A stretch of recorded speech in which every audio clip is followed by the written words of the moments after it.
Thanksgiving had always been loud in my mother's house. Plates clattered. Someone laughed too hard at old stories, and the television hummed in the background even when nobody watched it. From the outside, we looked like the kind of family people envied. I knew better. 3 months earlier, my younger brother had called me in a panic.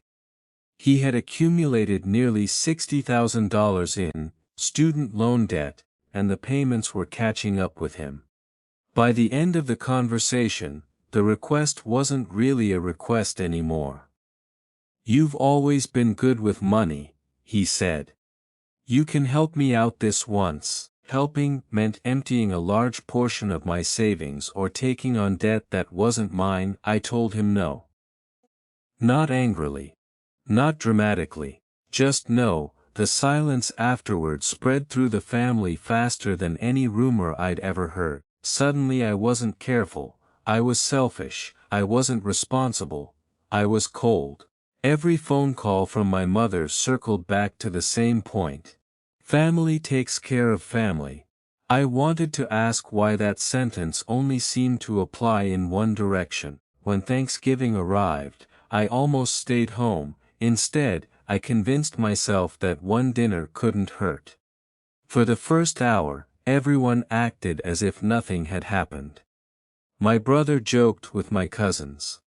My aunt complimented the pie. My mother floated around the dining room, wearing the smile she reserved for holidays and photographs. Then dessert came. My mother stood, reached beneath the table, and placed a small gift box in front of my brother. Inside were a set of car keys. The room erupted into applause before anyone even knew what kind of car it was. She looked across the table at me. "I guess you're not getting a seat at the table this year," she said with a thin smile. "Some people invest in family, others don't." Nobody laughed. Nobody defended me either.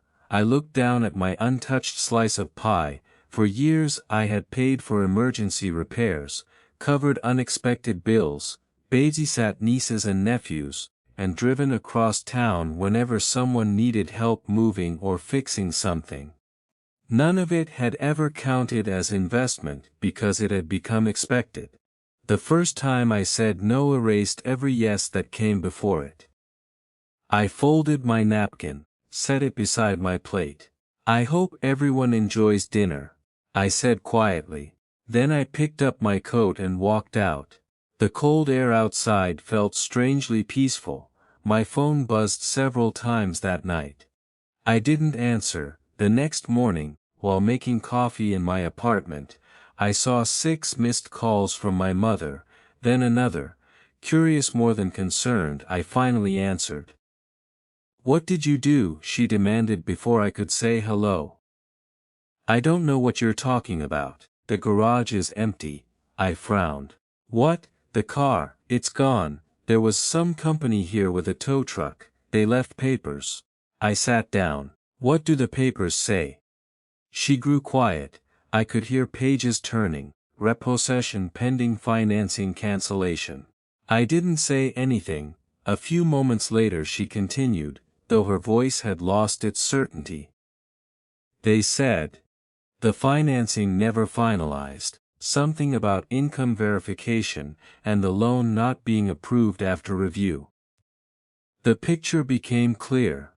My brother had driven home, believing the purchase was complete. The dealership had allowed delivery, while final documents were processed. Overnight, the lender rejected the financing package. The repossession company hadn't arrived because of me. It had arrived because paperwork doesn't care about family stories. "They even had an officer there," my mother whispered. "He just stood there while they loaded it." There it was, not revenge, not humiliation. Just procedure. Someone following policies that existed long before our Thanksgiving dinner. "They said we can contact the dealership," she added. "I think that's probably the best place to start." She waited for me to offer money, or advice, or rescue. Instead, I wished her luck and ended the call. Over the following weeks, the story changed depending on who told it. Some relatives insisted the timing couldn't possibly be a coincidence. Others quietly admitted they'd read the repossession notice and realized no one had targeted my brother. The financing simply hadn't survived verification. One evening my oldest cousin called. "I've been thinking," he said. "You've spent years fixing everyone else's problems." I smiled. Maybe that's why everyone got upset when I stopped. He didn't disagree. Christmas came a month later. I received an invitation, no speeches, no apologies, just an invitation. I went. Dinner was quieter than usual. Nobody mentioned loans, nobody mentioned cars. My brother and I exchanged polite conversation about work, the weather, and football. It wasn't reconciliation, it was something smaller. Two people learning the limits of what they could expect from each other.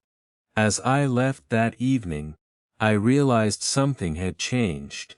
Not them, me. For years I believed belonging had to be earned through sacrifice.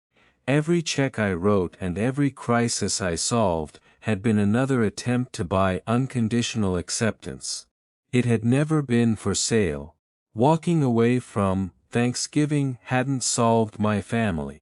It had solved one question I'd carried most of my adult life. Love offered only in exchange for financial obedience isn't security, it's a contract, and for the first time, I had chosen not to sign it.